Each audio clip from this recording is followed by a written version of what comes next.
Hello friends, आप सभी का स्वागत है आपके अपने चैनल पर science Guru the best. Please like the video, share the video. अगर आप चैनल पर पहली बार है तो सब्सक्राइब जरूर करना, बेल आइकन प्रेस करके रखो ताकि हर वीडियो का लेटेस्ट नोटिफिकेशन सबसे पहले आपको मिल जाए।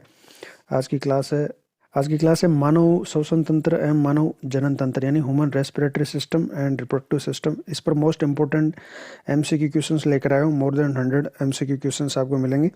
ये क्लास इंपॉर्टेंट होने वाली है REET level 2 mains science math के लिए, रीट लेवल 1 के लिए, सीईटी एग्जाम्स के लिए, आरपीएससी, ईओ, एमओआर, आरएस के लिए, high court, LDC, video, RRB, NTPC, SSC, इन सभी कम्पिटेटिव एग्जाम्स के लिए। क्लास की पीडीएफ का लिंक डिस्क्रिप्शन में, आप वहाँ से पीडीएफ भी ले सकते हैं। तो चलो शुरू करते हैं आज की क्लास। सबसे पहला क्वेश्चन है रेस्पिरेशन के क्वेश्चंस पहले है। श्वसन से रिलेटेड सारे क्वेश्चंस मिलेंगे आपको। सब पहला क्वेश्चन है कि की प्रक्रिया के दौरान उसमें ऊर्जा का गठन होता है, यानी किस प्रक्रिया के दौरान उसमें ऊर्जा उत्पन्न होती है, उसका गठन होता है। ऑप्शन है परिसंचरण, उत्सर्जन, पाचन, श्वसन या इनमें से कोई नहीं। तो देखो यहाँ पर सही आंसर हो जाएगा श्वसन, यानी श्वसन प्रक्रिया के दौरान उसमें ऊर्जा का गठन होता है। श्वसन की जब प्रक्रिया होती है तो वहाँ पर जो डाइजेस्टेड फूड है, जैसे ग्लूकोज है C6H12O6, इसका जब शोषण होता है तो ऑक्सीजन के साथ इसकी अभिक्रिया होती है और इस अभिक्रिया में कार्बन डाइऑक्साइड और जल और साथ में एटीपी के रूप में ऊर्जा उत्पन्न होती है। तो ऊर्जा या उसमें ऊर्जा का जो गठन है वो श्वसन की प्रक्रिया से होता है। अगला क्वेश्चन देखते हैं। निम्न में से कौन सी एक पेशी नली है जो नाक गुहिकाओं को कंठ और ग्रसिका से जोड़ती है। सही ऑप्शन क्या है? नाक, ग्रसनी, कंठ या श्वास प्रणाली, इनमें से कोई नहीं। देखो, यानी एक पेश नली है जो नाक गुहा को कंठ और ग्रसिका से जोड़ती है। तो यहाँ पर सही आंसर हो जाएगा ग्रसनी। ठीक है। नाक गुहिका जो ऊपर से नेजल कैविटी आ रही है और नीचे जो बकल कैविटी है, मुख गुहा है, इन दोनों का जो मिलन स्थल है या जो दोनों का कॉमन एरिया जो पीछे की तरफ है वो कहलाता है ग्रसनी। ठीक है। और ये ग्रसनी फिर आगे ग्रसिका से जाके मिल जाती है एक तरफ, और एक तरफ ट्रेकिया में यानी श्वास नली में मिल जाती है। तो इन सभी का जो कॉमन पॉइंट है वो ग्रसनी कहलाता है। थोड़ा इसके बारे में बात करते हैं कि आमतौर पर गले के रूप में जाने जाने वाले ग्रसनी एक पेशी नली है जो नासा गुहाओं को यानी नेजल कैविटीज़ को कंठ और ग्रसिका से जोड़ती है। ग्रसनी दोनों श्वसन के साथ साथ पाचन का कार्य करती है, यानी ये कॉमन एरिया जो श्वसन के लिए भी और पाचन कार्य यानी भोजन दोनों में काम में आता है। ये नासा गुहा से वायु और मुख गुहा से वायु, भोजन और जल प्राप्त करती है। इस प्रकार यह पाचन तंत्र और श्वसन तंत्र के संवहन क्षेत्र का हिस्सा है। मानव ग्रसनी को 3 भागों में विभाजित किया जा सकता है। नासा ग्रसनी यानी जो नेजल कैविटी की तरफ से आ रही है, मुख ग्रसनी जो बकल कैविटी की तरफ से, और ग्रसनी कंठ थ्रोट वाले पार्ट में। ये और ये 3 पार्ट है इनके। ये शब्दों उच्चारण में भी महत्वपूर्ण भूमिका निभाती है, तो ये प्रोनाउंसिएशन में भी इसका मेन रोल होता है। अगला क्वेश्चन है कि सामान्य अवस्था में मनुष्य का हृदय 1 मिनट में कितनी बार धड़कता है। तो सही आंसर है 72, 72 बार। सामान्यतः 72 बार मनुष्य का हृदय धड़कता है। स्पंद दर या हृदय दर 1 मिनट में हृदय की धड़कन की संख्या कहते हैं। वयस्कों में ये गति है वो सामान्यतः 60 से 100 के बीच में होती है। यदि हृदय गति एक तरफ कम है तो इसका अर्थ है कि हृदय कुशलता से काम कर रहा है। जितनी हार्ट बीट कम होती है उतना ही मतलब कि वो अच्छे से काम कर रहा है, यानी उसकी वृद्ध भाई का स्वास्थ्य यानी कार्डियोवैस्कुलर फिटनेस बेटर मानी जाती है, यानी उसकी हार्ट की फिटनेस सही है। अमेरिकन हार्ट एसोसिएशन के अनुसार एक जो सुप्रशिक्षित एथलीट है उसकी हृदय गति 60 से 40 स्पंद प्रति मिनट हो सकती है। 3 से 4 वर्ष के बच्चों की हृदय गति 80 से 120 स्पंद प्रति मिनट हो सकती है। स्टेथोस्कोप प्रति सेकंड हृदय चक्रों की संख्या को माप सकता है। स्टेथोस्कोप है, स्टेथोस्कोप जो डॉक्टर के गले में लटकता है, एक डिवाइस है जो हृदय चक्रों की संख्या को माप सकता है। हृदय स्पंद को नियंत्रित करने के लिए कैल्शियम, पोटेशियम और मैग्नीशियम आवश्यक होते हैं। ये कुछ नंबर हैं जो इसको नियंत्रित करते हैं। अगला क्वेश्चन है कि मानव श्वसन तंत्र में निम्नलिखित अंगों को ऊपर से नीचे की तरफ व्यवस्थित करना है, यानी पहले कौन सा, सेकंड कौन सा, सबसे लास्ट में कौन सा है। फेफड़े, डायफ्राम, श्वास नली, स्वरयंत्र, कंठ नली। तो देखो, अगर इनकी बात करें तो सबसे ऊपर की तरफ इनमें से सबसे पहले आ जाएगा यहाँ पर कंठ, स्वरयंत्र यानी कंठ नली, और कंठ नली के बाद में नीचे जो है श्वास नली, ट्रेकिया, और ट्रेकिया आगे जाके जो है जो ये श्वसनिकाओं में डिवाइड हो जाती है। श्वसनिकाओं से फिर यहाँ पर फेफड़े, और फेफड़ों के नीचे की तरफ जो है वो डायफ्राम होता है। तो सबसे ऊपर की तरफ यहाँ पर है ये स्वरयंत्र 4 नंबर, फिर उसके बाद में श्वास नली ये, उसके बाद में फेफड़े और सबसे लास्ट में ये 2 नंबर। तो 4, 3, 1 और 2, यानी ये थर्ड ऑप्शन ठीक है यहाँ पर। मानव श्वसन तंत्र में अंग ऊपर से नीचे तरफ ये है, सबसे पहले गला, फिर ट्रेकिया, श्वास नली, फिर फेफड़े और फिर डायफ्राम। मानव श्वसन प्रणाली के कौन कौन से अंग है, थोड़ी सी इनकी बात करते हैं। देखो, नथुने और नाक गुहा, जो हमारे जो नोस्ट्रिल है वो, और नेजल केविटी, नाक के माध्यम से हवा अंदर की तरफ ली जाती है। नाक गुहा की दीवार पर बलगम और धूल कणों और रोगाणु को फंसाता है, शुद्ध हवा को अंदर जाने देता है। इसके बाद स्वरयंत्र या कंठ नली है, ये गले यानी ग्रस नली को श्वास नली से जोड़ती है। इसका मुख्य कार्य आवाज़ उत्पन्न करना, ये खांसने और निगलने में भी मदद करती है। इसके बाद नीचे श्वास नली ट्रेकिया, ये 12 सेंटीमीटर लंबी एक ट्यूब जैसी संरचना होती है, जो एक उल्टे पेड़ की तरह लटकती हुई दिखाई पड़ती है, और इसके नीचे पर 2 ब्रोंकियोल्स होती है, 2 शाखाएं होती है, जिसको श्वसनिकाएं कहते हैं, जो फेफड़ों को जोड़ती है। और फेफड़े बेलनाकार आकार का ये अंग है जहाँ वास्तविक श्वसन होता है। इसमें 2 शाखाएं होती है, दाईं शाखा और बाईं शाखा। हर शाखा में छोटी रक्त वाहिकाओं से भरी रहती है। लगभग 30 करोड़ वायु कोशीय नलिकाएं मौजूद होती है। एक फेफड़े में लगभग 30 करोड़ जो है 30 करोड़ जो है वो वायु कोशीय नलिकाएं उत्पन्न होती है। ये गुहा छाती गुहा से घिरा रहता है, चेस्ट कैविटी से घिरा रहता है। और ये जो वायु कोशीय नलिकाएं हैं, जिनको एल्वियोली कहते हैं, ये वो स्थान है जहाँ पर गैसों का एक्सचेंज होता है, आदान प्रदान होता है कार्बन डाइऑक्साइड और ऑक्सीजन का ब्लड के साथ में। डायफ्राम छाती की गुहा के तल पर है, और ये मुख्य पेशी है श्वसन की, जो श्वास प्रक्रिया में बहुत महत्वपूर्ण भूमिका निभाती है। तो डायफ्राम की शेप, कभी ये जो है चपटा हो जाता है, कभी उभार नुमा इस तरह से डोम शेप में आ जाता है। इस तरह से ये चेस्ट कैविटी का वॉल्यूम जो है उसको कम या ज़्यादा करना, उसके आयतन को कम या ज़्यादा करने का काम ये करता है। अगला क्वेश्चन है, श्वसन प्रणाली के माध्यम से सांस लेने के दौरान वायु मार्ग का सही क्रम क्या है, यानी वायु किस मार्ग से किधर होती हुई लास्ट तक जाती है। तो ये ऑप्शन है, पहला है नासिका से, फिर स्वरयंत्र, स्वरयंत्र से ग्रंथि, ग्रंथि से श्वासिका और फिर फेफड़े। और दूसरा नाक के मार्ग से श्वास नली, श्वास नली से ग्रसनी, ग्रसनी से स्वरयन और फिर एल्वेली। या तीसरा स्वरयंत्र से नासिका, फिर ग्रसनी और फिर फेफड़े। और चौथा है नासिका से ग्रसनी, ग्रसनी से स्वरयंत्र, स्वरयंत्र से श्वासनिका, फेफड़े और फिर एल्वेलाई। तो सही ऑप्शन ये देखो चौथा है। सबसे पहले नासिका, नेजल कैविटी से ग्रसनी में, और ग्रसनी से स्वरयंत्र लेरिंग्स में, लेरिंग्स से ये श्वासनिका यानी ब्रोंकाई में, ब्रोंकाई से फेफड़े, फेफड़े से एल्वियोली, लास्ट में जो है वो वायु कोशिका कुपिकाएं एल्वियोली तक जाती है। तो ऑप्शन नंबर 4 यहाँ पर सही है। अगला क्वेश्चन है, निम्न में से किस जलीय जंतु में गलफड़े नहीं होते, इनमें से किस में गिल्स नहीं पाए जाते। गलफड़े जो वायु जल में घुली हुई अवस्था में होती है, वहाँ से जल में से ऑक्सीजन को एब्जॉर्व करने की क्षमता जो है वो गिल्स में होती है। तो जलीय जीवों में ज़्यादातर जो है मछलियों में गिलफड़े ही होते हैं। तो यहाँ पर वह कौन सा जीव है जिसमें गिलफड़े या गिल्स जो है वो श्वसन अंग नहीं है। ऑक्टोपस, स्क्विड, क्राउन फिश या व्हेल। तो देखो ये तीनों में गिल्स होते हैं, केवल व्हेल में नहीं होता। ये फिश नहीं है, व्हेल जो है वो एक मेमलिया है, और मेमलिया का जो मुख्य श्वसन अंग है वो फेफड़े होते हैं। तो इनमें गिल्स नहीं बल्कि लंग्स पाए जाते हैं, फेफड़े पाए जाते हैं। कुछ अलग अलग जो जंतु है उनमें कौन कौन से मुख्य अंग है उनकी बात करते हैं थोड़ा सा।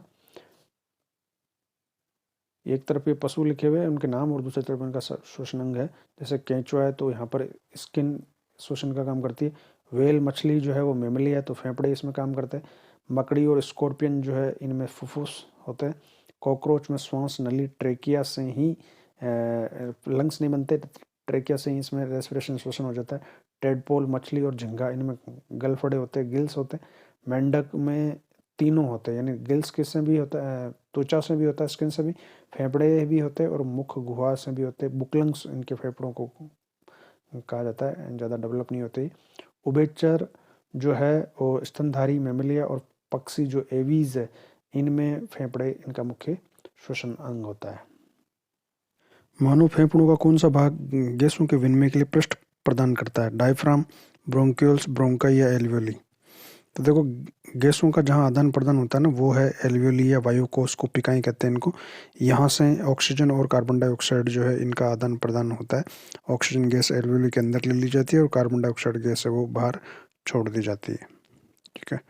अगला क्वेश्चन है कि भोजन निगलते समय सांस मार्ग को बंद कर देता है कौन है, वह कौन सी संरचना है जो भोजन के निकलते समय सांस मार्ग को बंद कर देता है ताकि भोजन के कण श्वास नली में न चले जाए। एपिग्लोटिस कंठ, श्वास नली या श्वसनी। सही आंसर एपिग्लोटिस। ये धंकरनुमा संरचना जो ऊपर से लटकती हुई रहती है, तो ये उसको बंद कर देती है ताकि भोजन श्वास नली में नहीं जाए, एपिग्लोटिस। फेफड़ों में गैसों का आदान प्रदान किन के माध्यम से होता है? रुधिर के द्वारा, वायु कुंपिकाओं द्वारा, श्वास नली द्वारा या धमनी द्वारा। तो सही आंसर है वायु कुंपिकाएं एल्वियोली के द्वारा। मनुष्य में दायां फेफड़ा कितने पिंडों में विभाजित होता है? तो देखो दायां और बायां फेफड़ा है, वो अलग अलग पिंडों के बने होते हैं। दायां फेफड़ा जो ऐसे डायग्राम में बाईं तरफ की बजाय दाईं तरफ दिखता है, ये जो है दायां फेफड़ा, ये 3 पिंडों का बना होता है। और बायां फेफड़ा ये जो है जो राइट में दिखता है, ये 2 पिंडों का से मिलकर बना हुआ होता है। ठीक है, तो दाएं फेफड़े में 3 पिंड होते हैं और बाएं में 2 पिंड होते हैं। अगला क्वेश्चन है एम्फीसेमा नामक बीमारी का संबंध किससे है? देखो, जो एम्फीसेमा बीमारी है इसका संबंध फेफड़ों से है, और इसके बारे में बात करते हैं थोड़ी सी। एम्फीसेमा बीमारी का संबंध फेफड़ों से होता है। ये बीमारी अधिक शीघ्र पीड़ने से होती है, जैसे फेफड़ों की कुंपिकाएं क्षतिग्रस्त हो जाती है और गैसीय आदान प्रदान की क्रिया प्रभावित होती है। तो एम्फीसेमा बीमारी फेफड़ों में होती है, अत्यधिक धूम्रपान की वजह से, सिगरेट पीने की वजह से होती है। अगला क्वेश्चन है कि फेफड़ों की सुरक्षा के लिए इनके ऊपर कौन सी झिल्ली का आवरण पाया जाता है? प्लूरा, श्लेष्मा, ऑक्सी या क्रेब्स झिल्ली। कौन सी झिल्ली होती है? तो सही आंसर है प्लूरा झिल्ली। फेफड़ों के ऊपर प्लूरा झिल्ली पाई जाती है जिसका आवरण इनके ऊपर होता है। अगला क्वेश्चन है किसके ऑक्सीकरण के द्वारा उत्पन्न ऊर्जा को शोषण कहा जाता है? यानी किसके ऑक्सीकरण से जो ऊर्जा उत्पन्न होती है, यानी उसको शोषण करेंगे। यानी ग्लूकोज के ऑक्सीकरण से ऊर्जा उत्पन्न होना, माल्टोज या शर्करा, किसके ऑक्सीकरण से उत्पन्न ऊर्जा को शोषण करते हैं? तो सही आंसर यहाँ पर ग्लूकोज है। ग्लूकोज के ऑक्सीकरण से ही ये ग्लूकोज C6H12O6 है, इसका ऑक्सीकरण होता है, ऑक्सीजन के साथ अभिक्रिया होती है, कार्बन डाइऑक्साइड CO2 और जल उत्पन्न होता है, साथ में ATP के रूप में ऊर्जा उत्पन्न होती है, और यही क्रिया ऑक्सीकरण जो है ग्लूकोज का वो शोषण कहलाता है। अगला क्वेश्चन है कि जब अनोक्षी शोषण की क्रिया जीवाणु और कवक में होती है तो उसे क्या कहते हैं? अनोक्षी और ऑक्सी 2 प्रकार के शोषण होता है। ऑक्सीजन की उपस्थिति में ऑक्सी शोषण और ऑक्सीजन की अनुपस्थिति में जो शोषण होता है वो अनोक्षी होता है। ये अनोक्षी शोषण यानी बिना ऑक्सीजन की उपस्थिति के जीवाणु और कवक में जब होता है तो उस क्रिया को कहते हैं किण्वन, डायफ्राम्स, क्रेब्स साइकिल, या इनमें से कोई नहीं। सही आंसर किण्वन, फर्मेंटेशन या किण्वन कहते हैं इस क्रिया को। किण्वन की क्रिया के द्वारा शराब और सिरके का निर्माण किया जाता है। अगला क्वेश्चन है ऑक्सी शोषण की क्रिया कोशिका के किस भाग के अंदर संपन्न होती है? ऑक्सीकरण की जो क्रिया है ऑक्सी शोषण की, यानी ऑक्सीजन की उपस्थिति में ग्लूकोज से ऊर्जा का उत्पन्न होना। कोशिका द्रव्य और माइटोकॉन्ड्रिया, राइबोसोम, हरितलवक, केंद्रक और कोशिका भित्ति, या जीव द्रव्य तारक काय। तो देखो, ऑक्सीकरण ऑक्सी शोषण की क्रिया यानी शोषण की वह क्रिया है जिसमें ऊर्जा उत्पन्न होती है, और ऊर्जा कोशिका के शक्तिगृह माइटोकॉन्ड्रिया में होती है। तो ऑक्सीकरण की क्रिया जो है वो इन दोनों जगह पर होती है। सबसे पहले कोशिका द्रव्य में 2 चरणों में ये क्रिया पूरी होती है। कोशिका द्रव्य में जो है वो ग्लाइकोलाइसिस नाम की प्रोसेस होती है। ग्लाइकोलाइसिस में ग्लूकोज से पायरुविक अम्ल बनता है, फिर एक पायरुविक अम्ल आगे चल के माइटोकॉन्ड्रिया में जाता है, और माइटोकॉन्ड्रिया में फिर पायरुविक अम्ल का अपघटन होकर कार्बन डाइऑक्साइड और जल का निर्माण होता है और ऊर्जा उत्पन्न होती है। तो सही ऑप्शन ये है कोशिका द्रव्य और माइटोकॉन्ड्रिया। इस पूरी प्रक्रिया में 38 ATP उत्पन्न होते हैं। इन 38 में से 2 ATP यहाँ ग्लाइकोलाइसिस प्रोसेस में होते हैं और 36 ATP माइटोकॉन्ड्रिया में क्रेब्स साइकिल्स में उत्पन्न होते हैं। तो ये 2 प्रोसेस है, ग्लाइकोलाइसिस और क्रेब्स साइकिल। ग्लाइकोलाइसिस कोशिका द्रव्य में और क्रेब्स साइकिल माइटोकॉन्ड्रिया में होता है। कौन सी क्रिया को ऑक्सी और अनोक्षी शोषण का कॉमन स्टेप माना जाता है? यानी वह कौन सी क्रिया जो दोनों में होती है, चाहे ऑक्सीकरण या ऑक्सी शोषण हो चाहे अनोक्षी शोषण हो, दोनों में ये कॉमन है। ग्लाइकोलाइसिस, किण्वन या डायफ्राम या वाइटल। तो सही आंसर है ग्लाइकोलाइसिस। ग्लाइकोलाइसिस क्रिया वह क्रिया होती है जिसमें ग्लूकोज जो है वो ग्लूकोज पायरुविक अम्ल बनती में बदल जाती है, पायरुविक अम्ल। और ये पायरुविक अम्ल जो है वो आगे चल के फिर माइटोकॉन्ड्रिया में एंटर होता है, और माइटोकॉन्ड्रिया में फिर आगे ऑक्सी शोषण की क्रिया आगे संपन्न होती है। तो ग्लाइकोलाइसिस की जो क्रिया जिसमें ग्लूकोज से पायरुविक अम्ल बनता है, ये कॉमन स्टेप है, चाहे ऑक्सी शोषण हो या चाहे अनोक्षी शोषण हो। यहाँ पर 2 एटीपी उत्पन्न होते हैं इस प्रोसेस में, ग्लाइकोलाइसिस में, और ये क्रिया जीवद्रव्य में होती है और दोनों में कॉमन है, ऑक्सी और अनॉक्सी दोनों शोषण में। कोशिका द्रव्य में ग्लाइकोलाइसिस क्रिया के द्वारा ग्लूकोज पायरुविक अम्ल में तोड़ा जाता है। इस विखंडन के दौरान 2 एटीपी के रूप में ऊर्जा का उत्पादन होता है और ये ऑक्सी और अनॉक्सी दोनों में होती है, इसलिए इसे ऑक्सी और अनॉक्सी शोषण का कॉमन स्टेप माना जाता है। अगला क्वेश्चन है, क्रेब्स चक्र की क्रिया किस के अंदर होती है? क्रेब्स साइकिल वाला जो है वो माइटोकॉन्ड्रिया में होता है, फेफड़ों में होता है, हृदय में, या श्वसन नलियों में? तो सही आंसर है माइटोकॉन्ड्रिया में क्रेब्स साइकिल होता है। क्रेब चक्र के दौरान पायरुविक अम्ल कार्बन डाइऑक्साइड और जल में विखंडित हो जाता है और इस विखंडन के दौरान 36 एटीपी के रूप में ऊर्जा का उत्पन्न होता है। पायरुविक अम्ल का विखंडन ऑक्सीजन की उपस्थिति में और अनुपस्थिति दोनों में होता है। तो ऑक्सीजन की उपस्थिति में अगर होता है तो वो ऑक्सीशोषण, और अनुपस्थिति में जब होता है तो वो अनॉक्सीशोषण कहलाता है। जब मनुष्य कार्य करता है तो मांसपेशियों में ऑक्सीजन के अभाव में पायरुविक अम्ल का विखंडन किस में हो जाता है? जब मनुष्य अधिक श्रम का काम करता है, मेहनत का काम करता है, और ऐसी सिचुएशन में उसकी मांसपेशियों में जो है वो मांसपेशियों की कोशिकाओं में ऑक्सीशोषण ना होके, क्योंकि ऑक्सीजन की लिमिटेड सप्लाई है, जब उनको ऑक्सीजन कम मिल पाती है तो फिर वो अनॉक्सीशोषण के द्वारा ऊर्जा का उत्पन्न करती है। तो अनॉक्सीशोषण की क्रिया में पायरुविक अम्ल का जो है वो अपघटन कार्बन डाइऑक्साइड और जल में ना होकर लैक्टिक अम्ल में और कार्बन डाइऑक्साइड में हो जाता है।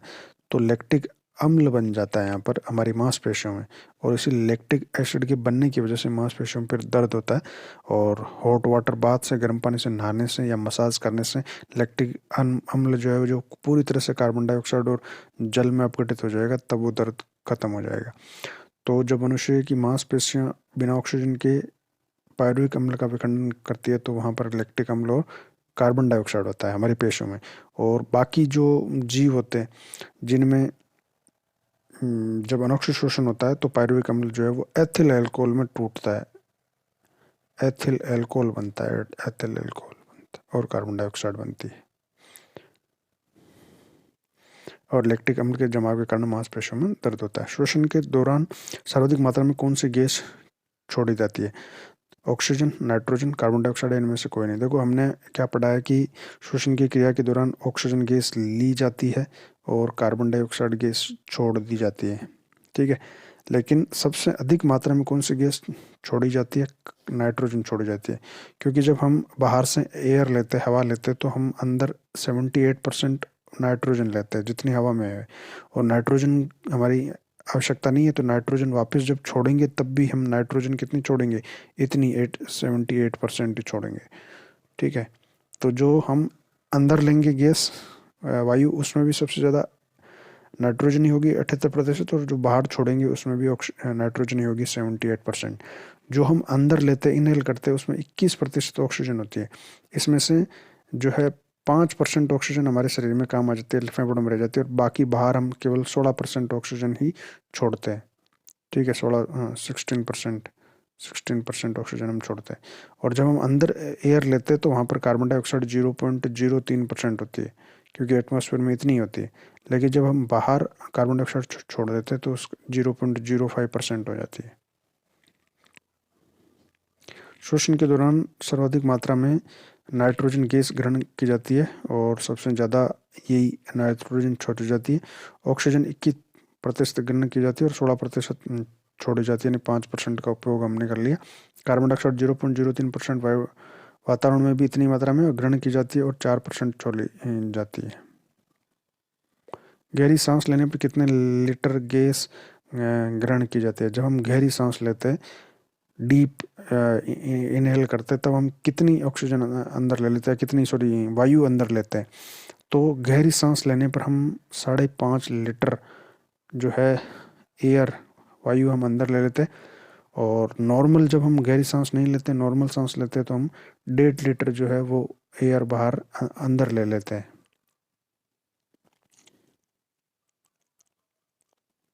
गहरी सांस लेने पर 3.5 लीटर गैस ग्रहण की जाती है। इस क्षमता को वाइटल क्षमता कहते हैं, और सामान्य सांस लेने में 1.5 लीटर गैस ग्रहण की जाती है, इसे टाइडल क्षमता कहते हैं।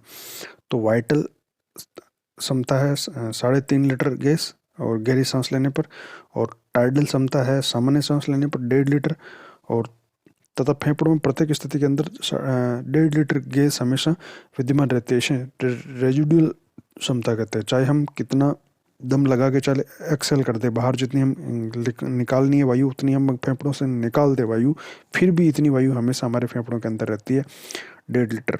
इसको हम रेजिडुअल अवशेष क्षमता, अवशेषी क्षमता, इतनी अवशेष रही जाती है।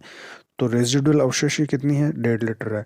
और टाइडल यानी सामान्य सांस लेने में जितने हम लेते हैं वो टाइडल है, वो भी 1.5 लीटर है। और वाइटल मैक्सिमम जितनी हम ले सकते हैं वो 3.5 3.5 लीटर है।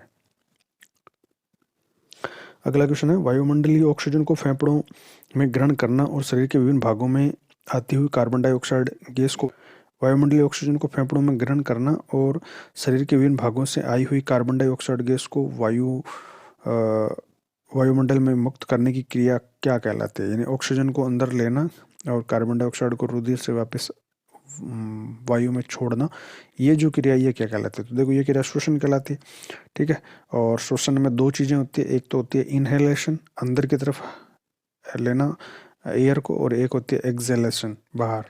तो निश्वास और उच्छ्वास ये दोनों मिलकर श्वासोच्छ्वास कहलाते हैं। तो ऑप्शन ए यहाँ पर सही है। बाकी ये अनोक्सी, ऑक्सी और ये गलत है। श्वसन क्रिया में इसकी शुरुआत जो होती है हमारे डायफ्राम की क्रियाशील होने से होती है। फेफड़ों में कितने लीटर गैस धारण करने की अधिकतम क्षमता है? तो फेफड़ों में अधिकतम क्षमता जो है वो 5 लीटर है। अधिकतम 5 लीटर गैस ये धारण कर सकते हैं। ऑक्सीजन का ग्रहण और कार्बन डाइऑक्साइड का उत्सर्जन की मात्रा किसके ऊपर निर्भर करती है? कितनी ऑक्सीजन हम ग्रहण करेंगे, कितनी बार कार्बन डाइऑक्साइड रिलीज करेंगे, छोड़ेंगे, ये किस पर निर्भर करता है? हीमोग्लोबिन पर, हृदय की क्रिया पर, फेफड़ों पर या धमनियों पर? तो सही आंसर है हीमोग्लोबिन पे। हीमोग्लोबिन पे डिपेंड करता है। कोशिकीय शोषण, कोशिकाओं के अंदर कितने चक्रों में पूरा होता है? यानी कोशिकीय शोषण जो है वो कितने चरणों में, कितने चक्र में पूरा होता है? तो 2 चक्कर, 3 चक्कर, 4 या 6? सही आंसर 2 चक्कर। पहला चक्कर ग्लाइकोलाइसिस है जो जीवद्रव्य में होता है। दूसरा चक्र क्रेब्स साइकिल है जो माइटोकॉन्ड्रिया में होता है। पहले चक्र में ग्लाइकोलाइसिस में 2 एटीपी बनते हैं, और दूसरा जो ऑक्सीशोषण में दूसरा चरण जो होगा वो माइटोकॉन्ड्रिया में होगा, क्रेब्स साइकिल उसको कहेंगे, और उसमें 36 एटीपी उत्पन्न होंगे।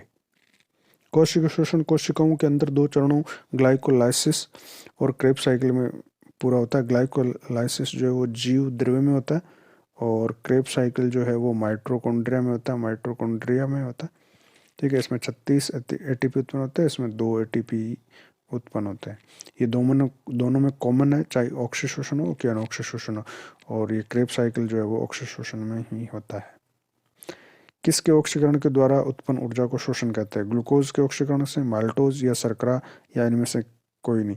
तो सही आंसर है ग्लूकोज। ग्लूकोज के ऑक्सीडेशन से जो उत्पन्न ऊर्जा है उसको हम कहेंगे शोषण। ग्लूकोज के ऑक्सीकरण के द्वारा उत्पन्न ऊर्जा शोषण कहलाता है। और श्वसन जीवों में 24 घंटे चलने वाली क्रिया है। श्वसन 2 प्रकार का होता है, ऑक्सी और अनॉक्सी शोषण। ऑक्सी शोषण की क्रिया में कितने ऊर्जा का उत्पादन होता है? तो देखो ऑक्सी शोषण में जो एटीपी उत्पन्न होते हैं, सबसे पहले ग्लाइकोलाइसिस में 2 एटीपी होते हैं जीवद्रव्य में, और फिर क्रेब साइकिल में 36 एटीपी उत्पन्न होते हैं माइटोकॉन्ड्रिया में, क्रेब साइकिल में। क्रेब साइकिल तो टोटल कितने हो गए? 36 और 2 38 एटीपी। तो सही आंसर हो गया बी।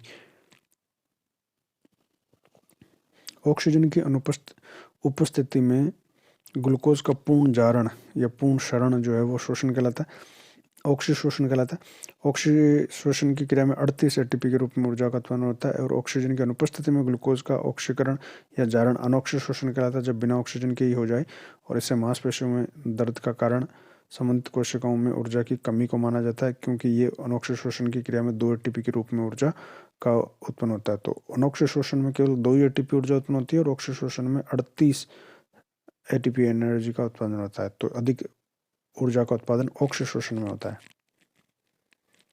क्वेश्चन है, ऑक्सीजन की अनुपस्थिति में अनॉक्सीशोषण होता है, इसमें कार्बोहाइड्रेट का अपघटन किस में होता है?